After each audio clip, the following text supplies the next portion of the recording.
What up, guys? Welcome to the Son of Wonder. Secret Invasion Episode 2 has arrived, so let's conversationalize. Alright, guys, so Secret Invasion Episode 2 is here, and the first episode left me on a mixed positive note. I enjoyed a lot of the ideas while needing more context for some of them to better understand how I myself feel about them. And I do think that this second episode gives some more context, so it does fulfill some of my wishes. While it also really doesn't move the plot forward all that much. We kind of end in the same place we begin, which, I mean, if you can do that in a way that is still telling us interesting things about your characters, then I can roll with that. And there are some more interesting things established, and we get more. This is more of a detail episode. Again, to establish more context for our characters, more details, and more information about why certain characters are acting the way they are and stuff like that. So first off, I thought this episode had a very interesting intro. It starts off with Nick Fury and Talos back in 1997, which would have been 2 years after Captain Marvel, which took place in 1995. And Talos and Fury are recruiting new Skrulls to join, basically, I would assume, what you can consider a subsect of S.H.I.E.L.D., spy task force for Nick Fury to help protect Earth, whilst the Skrulls don't have a planet for themselves. And they establish in this opening scene that a couple things. One, you see Gravik, the main villain of this series, as a boy. As a small boy. Not that small, I guess. Probably about, lower age teenager. And Nick Fury recruits him to join his cause while being a little skeptical since he's a kid. But this kid appears to be very capable. And this kid has a mother, which I will get to later. And the kid, Gravik, does not have a father. He has a mother. Again, we'll get to that later. There's some interesting stuff there. Another thing that's established in this scene that I thought was kind of interesting and also kind of solidified a plot hole that previous MCU movies established, forgot about. And the plot hole is, in the last episode, we learned that the Skrulls never found a home. Captain Marvel's efforts to find the Skrulls a home were apparently all in vain. Apparently the Skrulls were only met with more violence and hatred from other planets. So they just decided to reside on Earth. And in the intro for this episode, we realized that apparently only 2 years afterward, after the start of the search in the first place, at the end of Captain Marvel, when Carol Danvers went with the Skrulls to other parts of the galaxy and the universe to try to find a home for them. Apparently only 2 years after, they, I guess, just gave up. It wasn't working. And so that's why, the Skrulls are being recruited to Nick Fury's spy task force. But it raises an interesting question for me that a lot of fans already had, which has now kind of even been made a bigger plot hole. Captain Marvel, if she wasn't helping the Skrulls find another world, if she stopped helping them only 2 years after the end of Captain Marvel, then what was she doing? What was she doing from, I guess, in between 1995 and 1997 when she stopped searching to 2018 when all of the Avengers stuff was happening and Ultron showed up, Loki showed up, Thanos showed up, and then she shows up at the end of that situation? It raises an even bigger question of that. Because we were already wondering, she said in Endgame, oh, I have important stuff, other planets need my help. Okay. And you kind of assume that a large part of the reason that she didn't come back to Earth to help the Avengers in any of their endeavors to stop the bad guys, you assume that a large reason for that was that she was helping the Skrulls find a planet. Apparently, she gave up after 2 years. Because Nick Fury says Carol Danvers and I have failed to find a new planet for you. So we're just going to stick with Earth for now. Okay. That's weird to me. But I did think it was at least a good intro scene to this episode because it does give a little bit more information about Gravik. And it does, in a way, confirm some of my suspicions and theories going forward. And again, I'll get to those near the end of the review. But then we go back to present day. The world is in chaos because of the attack at Moscow. Russia, just as the Skrulls had planned, just as Gravik had planned, Russia is really mad at America because they think America is the one who tried to bomb them or succeeded in bombing them. And so tensions are running extremely high. And Rhodey is having to deal with a lot of it. He's having to be sort of the American liaison to these other countries to try and explain the fact that America was not involved in this bombing. And Nick Fury specifically is being targeted by these other countries because he was spotted in Moscow on the day of the bombing. So these other countries just kind of automatically assume that Nick Fury was in some way responsible for these bombs going off. And, of course, Rhodey's... What I love about this specific moment in this episode is that Rhodey still gets to be a boss and gets to just tell these other countries off. Like, get off my back, basically.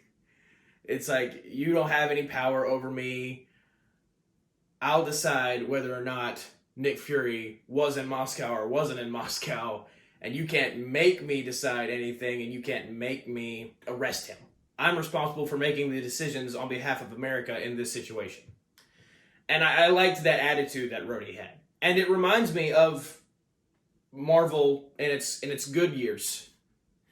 Back in the old days, because Rhodey is like one of the few remaining legacy MCU characters who's been around since Phase 1, who's been around since the beginning. So seeing him still have that tough Rhodey personality is still really awesome to see, especially when he gets to stand his ground on certain issues. Now, as far as his take on Nick Fury, though, I'm not really getting, and that's kind of in this kind of show, when you have an enemy that can shapeshift into anyone, like a giant group of enemies that can shapeshift into anyone, you kind of always have the theories of like, oh, well, this person is a Skrull, or this person is a Skrull, or this person is a Skrull. And I think the thing that I feel Rhodey does that is out of character in this episode is the way he interacts with Nick Fury is not what I expected. I was really looking forward to the interaction between Nick Fury and Rhodey because we never actually saw one, I don't think, across the entire MCU. And they're like some of the best side characters in the MCU, but they never really got to sit down and talk at all. So I was really looking forward to that. And the conversation is very interesting. At the same time, Rhodey is so... He seems so against Fury. He seems like almost he genuinely believes that the bombs going off in Moscow, even if he knows that the Skrulls are involved, which he actually did know about the Skrulls beforehand. Apparently 15 years earlier, he had been tasked with an assignment by the government to learn more about some shape-shifting green aliens. So that was very interesting to learn that Rhodey already knew about Skrulls. I wonder if he told Tony or not. I have a feeling he didn't because Tony was already pretty paranoid about the Chitauri coming back and aliens coming back. Rhodey probably didn't tell Tony that, oh, by the way, there's some shape-shifting aliens that might try to invade Earth's governments from the inside. Probably didn't tell Iron Man that. Probably was a good idea.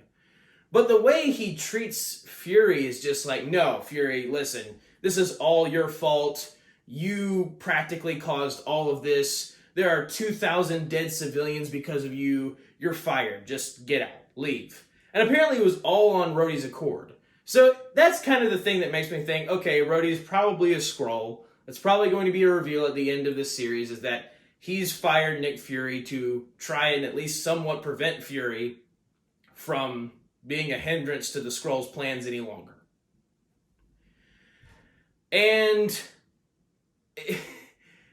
it's a catch-22 because I want to see Rhodey's interactions with Nick Fury, but if at the end of the day it just ends up not being Rhodey, then that kind of takes away from me seeing Rhodey and Nick Fury's interactions.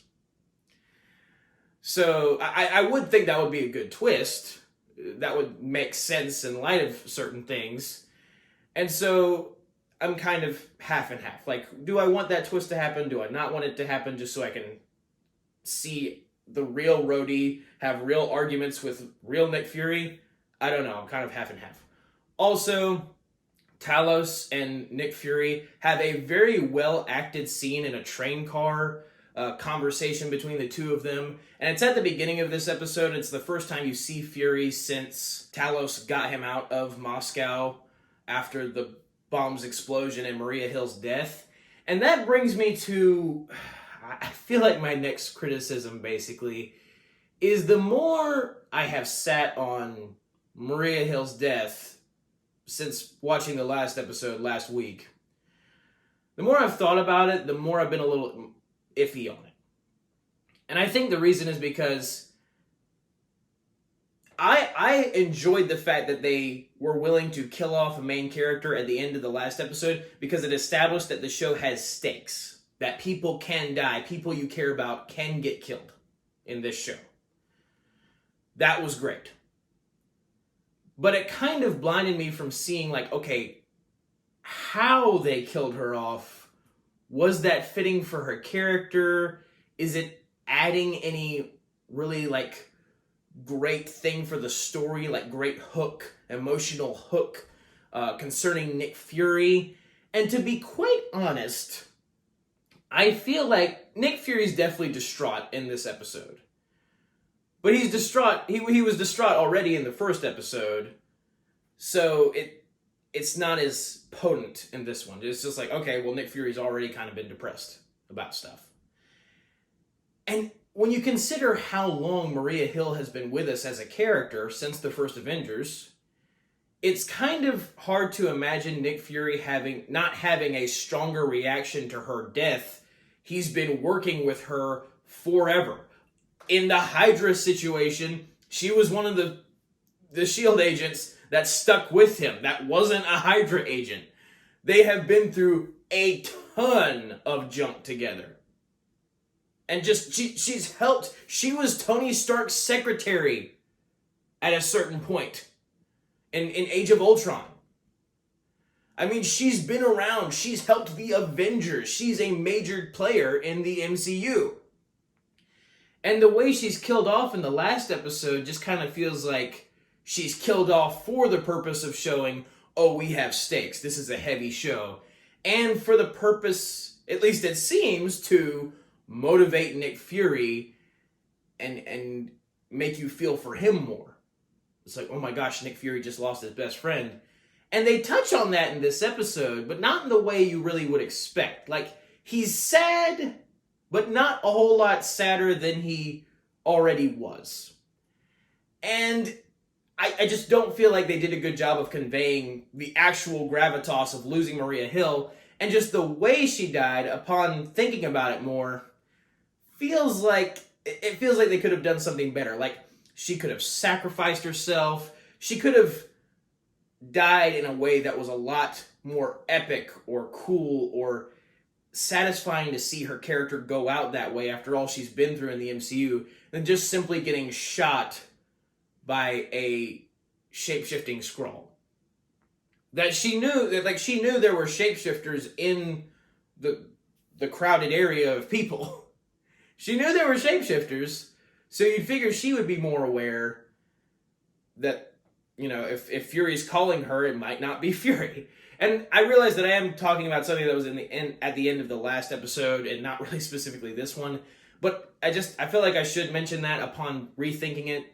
And also the way it just, more so the way it doesn't affect this episode is a little, it's a bit of a downer for me. But the Talos and Nick Fury conversation in the train car is very well acted. Samuel L. Jackson and Ben Mendelsohn do a great job of performing what feels like a very real conversation and a very real argument between two friends. and I really love that aspect of this show so far, is Talos and Nick Fury's friendship. You really buy into it. They do a really good job, those two actors specifically. And so Nick Fury and Talos talk, and they end up having a pretty big fight, and they separate. So for the rest of the episode, Nick Fury and Talos are not together anymore, and they're both just kind of doing their own things. And the source of the argument is the fact that apparently Talos never told Nick Fury that, according to the information given in the conversation, I would assume this takes place during the blip. Apparently during the blip, Talos put out the call for the rest of the 1 million Skrulls that survived the destruction of Skrullos when the Kree attacked Skrullos to come to Earth. And he never told Fury. That's a pretty big deal when you have 1 million Skrulls hanging out on Earth that can all shapeshift and you don't know their intentions. It's not like all Skrulls are the same. Obviously not. You have Talos being the leader of the good guy Skrulls and then Gravik being a horrible evil Skrull. That was not a good idea. At the same time, Talos gives the reason why he never told Fury was because that Fury really wasn't ever around. And you could tell Talos even has some resentment toward Fury for that. And we still really don't know why Fury wasn't around. That's still kind of a mystery. Like, what was the specific thing that kept him off of Earth? Why did he not want to be on Earth anymore? The assumption is maybe Tony Stark's death was too much for him. At least that's my assumption. But at this point, it feels like it could be something bigger than that. Something more important that we don't know about. But that's the main crux of their argument. So there are way more Skrulls on Earth than Nick Fury ever imagined. He thought there were just a handful. Turns out, there's 1 million of them. Which has some major implications in the sense that, like, okay, so how long... Well, I guess if they would have been here since the blip, and literally a thought that I just had talking about this is, okay, is that would make the Sharon Carter power broker reveal in Falcon and the Winter Soldier? That would make a whole lot more sense. if she was a Skrull. And that's been a theory that she was a Skrull, because, I mean, spoilers for Falcon and the Winter Soldier, but it's been out for a while. In that show, it's revealed that Sharon Carter is actually a bad guy. She's a villain known as the Power Broker, who's basically supervillain arms dealer for other supervillains. That's basically what she is. And it was a terrible twist because she goes from being this very innocent, likable character in Captain America and the Winter Soldier and Captain America Civil War. And I mean, I get that the blip happens in between Civil War and Falcon and the Winter Soldier, but she goes like a complete 180. Like, she goes from being likable and awesome and innocent to being cynical and jaded and mean. And apparently evil. Like, what? And so since the blip happens in between those two projects, Civil War and Falcon and the Winter Soldier, and Talos reveals in this episode that apparently he put out the call for other Skrulls to come to Earth during the blip, that would leave room for Sharon Carter to be replaced with a Skrull. And again, that would make that twist make a whole lot more sense. I would like that a lot better if the power broker version of Sharon Carter just ended up being a Skrull. But that is some very interesting information. But other important stuff that happens in here, Gravik kind of convinces the Skrull Council that was mentioned in the last episode by Talos. He convinces most of the council to make him the military general of all the Skrulls. So now not only does he have the might of these straggler Skrulls that he's gathered, he now has the might of all of these other government leaders who are Skrulls, all of these other assets. So now he's in charge of it all, at least as far as the military side of things goes. So that stinks. And there's only one councilwoman who doesn't go along with it. And Gravik lets her go, and I totally assumed that Gravik was going to destroy her right after she left the room, or left the building.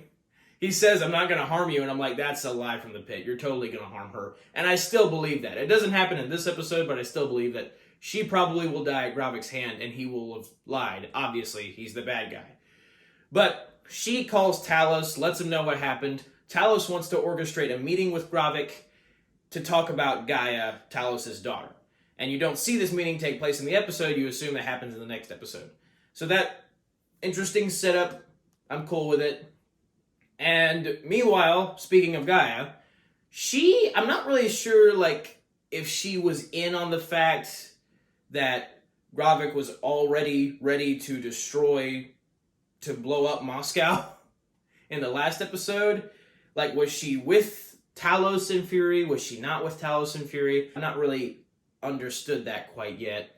But she, in this episode, is kind of trying to learn more information about Gravik's exact plans, because not all the Skrulls know Gravik's exact plans. And she finds these scientists who are working on something, you don't know what, and she looks into it a little deeper, and she finds that the Skrulls have apparently been collecting different items and DNA samples from different creatures from all over the MCU. So you see Groot roots, so Groot DNA. You see the Frost Beast, the Frost giant monster from the first Thor movie that shows up near the beginning to attack Thor and his friends and the Warriors 3 and Sif. Thor ends up killing it, but there's apparently a multiple of those monsters on Jotunheim, as shown in Thor Dark World, because you see another one. So you have the Frost Beast, you have Groot, you have Extremis from Iron Man 3, which was the basically human upgrade, as Aldrich Killian would have put it, that he and I believe the scientist girl in Iron Man 3 was named Maya. Aldrich Killian and Maya put together or refined the formula Extremis, and that's what Pepper Potts was injected with at the end of that movie. So a bunch of different items and DNA and biological enhancements from across the MCU. And another one was Cull Obsidian's hand. Cull Obsidian was one of the members of the Black Order featured in Infinity War. Same order that featured Ebony Maw, Proxima Midnight, Corvus Glaive, and Cull Obsidian were the members of the Black Order in Infinity War, and also featured a little bit in Endgame. Cull Obsidian lost his hand to Wong in Infinity War, and his hand apparently was recovered by the Skrulls, or at least some DNA from his hand was. So like I said, they've gathered a bunch of different stuff from all over the MCU, and the most obvious thing I can think of that this is going to lead up to is Super Skrulls. Now, if you don't know, Super Skrulls from the comics are Skrulls that have been able to collect different powers from different Avengers and other superheroes. So, the original Super Skrull, at least as I'm aware, had all the powers of the Fantastic Four. Thing's strength, Human Torch's fire, Mr. Fantastic stretching powers, and Invisible Woman's shield, force field, and invisibility powers. The original Super Skrull had all of those powers. And there were other Super Skrulls that were created that had different powers from other Avengers, and again, like I said, different superheroes. So, that's what I'm expecting this to lead to, is that even a machine is hinted at later in the episode, a machine that apparently makes the Skrulls stronger, or is supposed to. That's part of Gravik's plan, is to create what it seems to be leading to Super Skrulls. And that way of doing it, I don't know, I kind of like the comics version better, where each Skrull gets different powers from specific characters and not just random items and pieces of DNA throughout the MCU. But I suppose that is the more subtle way of making Super Skrulls. But if you're going to get Super Skrulls at the end of this series, you kind of wonder, okay, well, isn't Nick Fury going to need some superheroes to combat them? And I really hope they don't do something where the non-superpowered side of things, the non-superhero side of things, has to find a way, easily finds a way to defeat the Super Skrulls. I don't want that to happen. I would love it if they called in a superhero. Rhodey is a superhero. He's War Machine. You could even call him in. And they mentioned Rhodey's armor in this episode, so it's not like it's a out there idea to make him War Machine in this series.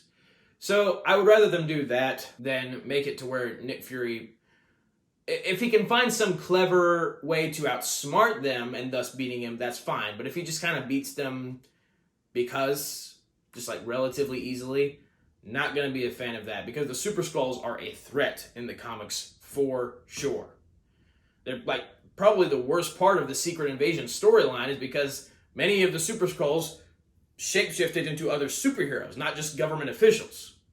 So the idea of this series has always kind of been a light version of what you get in the comics. In the comics, it's Skrulls shapeshifting into other superheroes and government officials.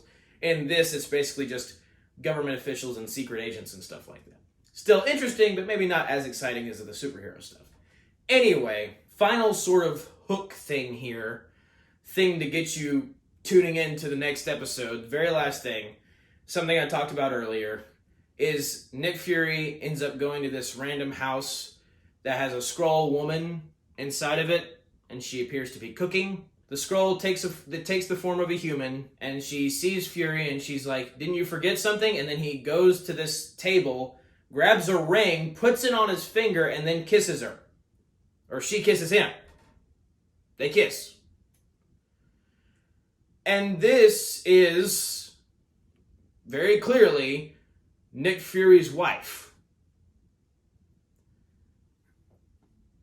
And the cool part is that this was actually hinted at in I almost said Falcon and the Winter Soldier. Definitely not Falcon and the Winter Soldier. That is a completely different thing entirely. Captain America, the Winter Soldier. This was hinted in that movie. In the conversation where Captain America finds Nick Fury at his apartment, and Nick Fury's talking to Captain America as if they're having a friendly conversation, when in actuality he's trying to warn Captain America that Hydra has become a thing again. Or were always a thing, that there were bugs and ears everywhere and eyes everywhere. But his fake conversation that he's trying to have with Captain America is, "My wife kicked me out." And Cap's like, "Well, I didn't know you had a wife." And he's like, "Well, there's a lot of things you don't know about me." Nick Fury says that. So apparently he was not lying, that he apparently does have a wife. And it's a Skrull. And they also allude to that in the last episode when Talos makes a comment about how he's apparently considered handsome in terms of the Skrull species. And Nick Fury's like, "I've seen a lot better looking Skrulls than you." Which kind of implied, it did make me wonder when he said that. I didn't mention it in my last review because it didn't really mean anything then, but it kind of means something now. Clearly he thought some Skrulls were good looking because he married one. And I can actually see, since there's so much stuff that we don't know about and don't see in between Captain Marvel and like the different MCU movies, and in between Captain Marvel and this show especially, so much we don't know. So I can actually see, since Nick Fury clearly had a relationship with a bunch of different Skrulls, that he would end up marrying one. It may seem weird at the surface level, but I can actually see that. Also, I'm pretty sure, I could be wrong about this, but I'm pretty sure the specific Skrull woman he married was the mom that you see at the beginning of the episode, the mom of Gravik, of little Gravik. And I had an idea. I felt that they were hinting at the fact that in the last episode, you feel like there's this personal history between Gravik and Nick Fury. And you get that even more in this episode. Gravik just seems like he just specifically hates Nick Fury. Why? Why? Why does Fury's abandonment of the Skrulls hit closer to home with Gravik? Because, at least it seems right now, if I'm right about the Skrull woman being the same mom that was the mom of Gravik at the beginning of the episode, it seems, at least at surface level, that Nick Fury was basically Gravik's father. Or at least his stepfather, you could say. He acted as a fatherly figure, fatherly role to Gravik after they met. In the intro of this episode. That takes place in 1997. And I feel like that is actually a very interesting idea. What if Nick Fury married a Skrull, was a father to a Skrull, but that Skrull kind of lost his way, and it's more personal for Gravik because it makes a whole lot more sense for Gravik's motivation. Because for all the other Skrulls, it's like, well, this guy who said he would find a new home for us and he wouldn't abandon us, he abandoned us. That's not cool. But for Gravik, it's even worse. Because for Gravik, he doesn't feel like just this random leader abandoned him. He feels like his dad, his surrogate dad, abandoned him. That's not good at all. And that is a great emotional hook for this series. So I think that reveal, I'm okay with it. I think it's great. I think there's a lot of interesting ideas. I will say, though, I think the reason I'm not as exuberant in this review, even though I'm talking about a lot of things and ideas that do interest me, I think the reason is because the show so far, I'm still just kind of mixed. I'm leaning toward positive, but I'm very mixed on it. And I think the reason for that is there are certain moments, like the train conversation at the beginning of this episode, that I thought were really well done, really good. Certain bits of writing that I think were written really well. Bits of dialogue that I think were written really, really well. At the same time, and I think my point of reference is the way they do Secret Invasion and Avengers Earth's Mightiest Heroes. Very interesting in that cartoon. I'm watching this live action show, and keep in mind, I've seen shows like 24. I've seen the Mission Impossible movies. So you also have points of reference when it comes to action movies, spy thrillers, which is what this basically should be. And it just feels dull by comparison.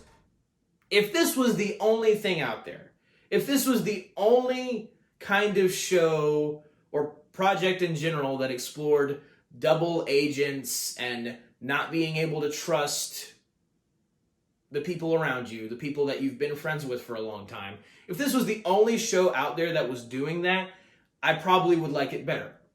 But it's not. And like I said, I think at the end of the day, it just feels dull by comparison. I can't even really explain, or at least I have trouble explaining, why it feels that way. I think it's maybe something to do with the acting talent is there, for sure. I think it's the writing in certain moments. For certain bits of dialogue, like I said, are really good. But for other moments, I just feel like there's something about it that just doesn't pop, even the same way Captain America: The Winter Soldier did. Like, that movie was really good at being a spy thriller that was still a Captain America movie. This show honestly feels more like it's kind of tricking us with the genre. Where it marketed like this is a spy thriller, and it is, but at certain moments it just kind of feels more like we got Nick Fury waging a war on the Skrulls, or the Skrulls waging a war on Nick Fury, basically. So far, there's not as much suspense from the tension, from the built-in tension of the premise of this show being about, oh, who can you trust? You can't trust anyone, not even your closest friends. And it's funny because the first episode, the last episode, started out with Everett Ross, he's a Skrull, no way. And you kind of expect that going forward, like that tension of like, who's the Skrull? But so far, we've just kind of gotten the Skrulls as the main bad guys, and they have their villain plot. And it's more like the tension of the emotions of the characters, which is still good, which can still be good, but it's more that rather than the spy thriller, who can I trust aspect. At least that's what I'm getting so far. And I would really have the latter. I would rather have the latter. I would rather have the spy thriller really get to take advantage of the premise of the Skrulls in general, rather than kind of making it what feels like the culture and race of the Skrulls against the race of the humans, and like they're trying to coexist, but they can't. I feel like that's just overcomplicating things. It's a very simple premise that can be very effective, but they're trying to add too much stuff to it. I think that's why it feels dull by comparison, and just certain things about the quality that I feel like could be elevated a little bit better to make the show really pop. Because the trailers for it made it look like it was going to be the next Captain America Winter Soldier as far as spy thrillers, superhero-y spy thrillers are concerned. But so far, it's just kind of been like, okay, it's good. It's not great. And in a world where you have so many other great versions of this same premise in this same show, who can you trust? Feels a little dull by comparison. So I would say that is my full review of Secret Invasion Episode 2. I'm mixed on it. I'm invested in the show, but I don't know if I'm as invested as I should be, especially when you have a character like Nick Fury. That's a little weird. But that's just me. Let me know your thoughts. Thank you guys for watching. Have a very blessed day. May the Lord be with you. May the Force be with you. Goodbye. And that's a wrap.